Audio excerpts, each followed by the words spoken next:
Hey guys, and welcome back to Inspirational Storytime. The whole goal of this channel and these videos is to spread some positivity during this quarantine and hopefully teach a lesson or two. I know kids out there are having a hard time getting back into reading because school's out, teachers are gone, and parents are busy, so I thought I could help. This book is called The Beautiful Shades of Brown by Nancy Chernin. The book is very touching, and especially now because of what's happening in the world. The book is able to explain how complex and beautiful the color brown is, symbolizing a celebration of African Americans instead of painting them in a bad light. I hope through this book you guys are able to realize that you need to treat everyone the same and not judge someone purely based off of their race or color. But without further ado, here is The Beautiful Shades of Brown by Nancy Chernin. Beautiful Shades of Brown, The Art of Laura Wheeler Waring by Nancy Chernin, illustrated by Felicia Marshall. Laura loved the color brown. She loved her mother's chocolate-colored hair, her father's caramel coat, and all the different browns in the cheeks of her younger sister and brother.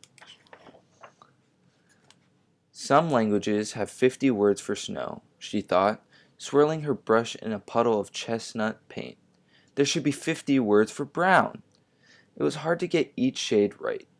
Laura dabbed a spot of paint on her skin. It didn't match at all.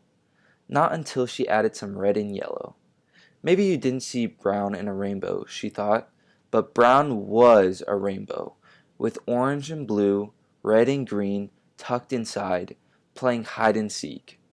Laura spent hours mixing and blending, trying for the precise shade of the russet crinkles by her father's eyes and the coffee-colored creases in her mother's hands. She bribed her sister and brothers with peppermints to sit while she tried to capture all their colors. One day, she dreamed her paintings would hang in museums and everyone would see how much color brown could hold. That was a crazy idea for a 10-year-old in Connecticut in 1897. African Americans had separate neighborhoods, churches, and schools. Nobody was going to put paintings of African Americans on museum walls. Laura was young, but she was determined. Maybe there weren't portraits of African Americans in museums yet, but she could turn her room into a gallery. At least there, her sisters and brothers could see pictures of people with all different shades of brown smiling back at them.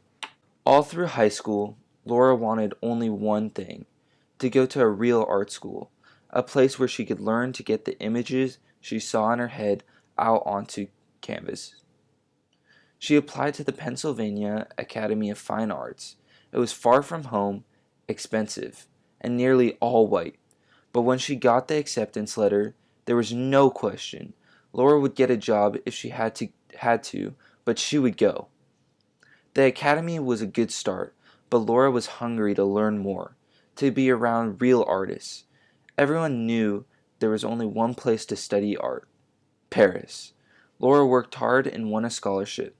Clutching her paint box, she boarded a ship. Just like at school, nearly everyone around her was white, but her sketchbook was filled with portraits of people she loved with luminous brown tones she didn't want to forget. In Paris, Laura visited museums and studied the paintings of Monet, Manet, and Cézanne.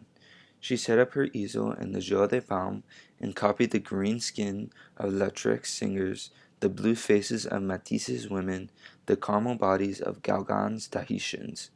All the different ways people could be painted reminded Laura of what she'd wanted from the start: to paint portraits like the people she knew, people full of beautiful shades of brown. Back home in Philadelphia, Laura heard about a young African American singer performing Handel's Messiah at the Union Baptist Church. Marian Anderson was just a teenager, but when she walked out on stage, she held her head as high as a queen.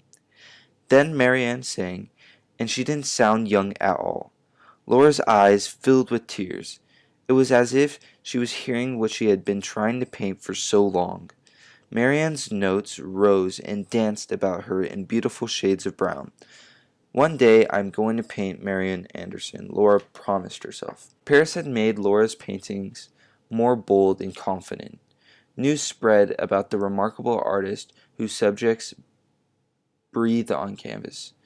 In 1944, the director of the Harman Foundation told Laura they wanted to build a collection of portraits of important African Americans. Would Laura like to paint them? Yes, she would. Laura painted journalist and activist Alice Dunbar Nelson with ebony brown gloves on her rosy brown skin, proud in a bright yellow dress. She painted Broadway lyricist and poet James Weldon Johnson, a dashing dark mustache on a sensitive face. She painted educator and writer W.E.B. Du Bois wearing a warm brown suit and smoky topaz tie, holding sorrel-colored glasses. Laura was looking for more subjects when she saw a familiar name in the news. Marian Anderson had just been invited to sing at the White House, the first African American to do so. Marian's music was breaking down walls. Could a portrait by Laura break down walls too? Laura asked Marian if she would sit for a portrait. Yes, she would. Day after day, Marian posed. Laura mixed shades of brown, burnt umber with yellow, and dabs of white. No, that wasn't it. How about a little green and violet? Closer. Laura wiped her paint-spattered forehead. Traces of red and cerulean blue? Laura looked at Marian and saw again the teenager singing so soulfully years ago. She heard again the music in all its beautiful shades of brown.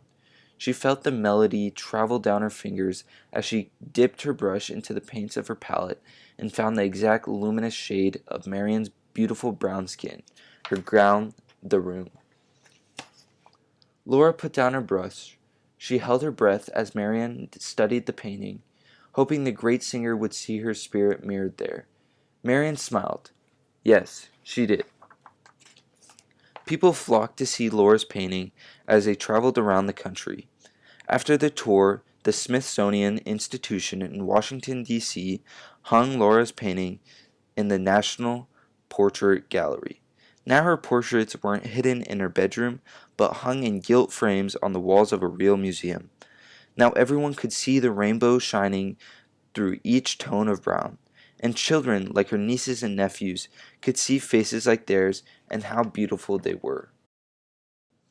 Thank you guys so much for watching.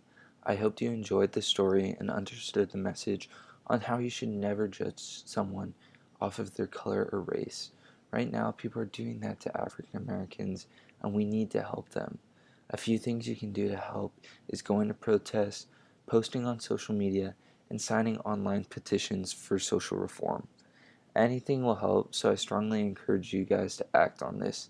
Also, going a little off topic, in the past videos I've been asking you guys to comment your book suggestions, but I've realized that commenting isn't enabled because this is a safe community for kids, so I apologize for that. Finally, if you guys could subscribe, that'd be great because I have a lot of books planned for the future. This Thursday, I actually have a book written by a great South Asian writer, so it would mean a lot if you guys could subscribe. But thank you guys so much for watching.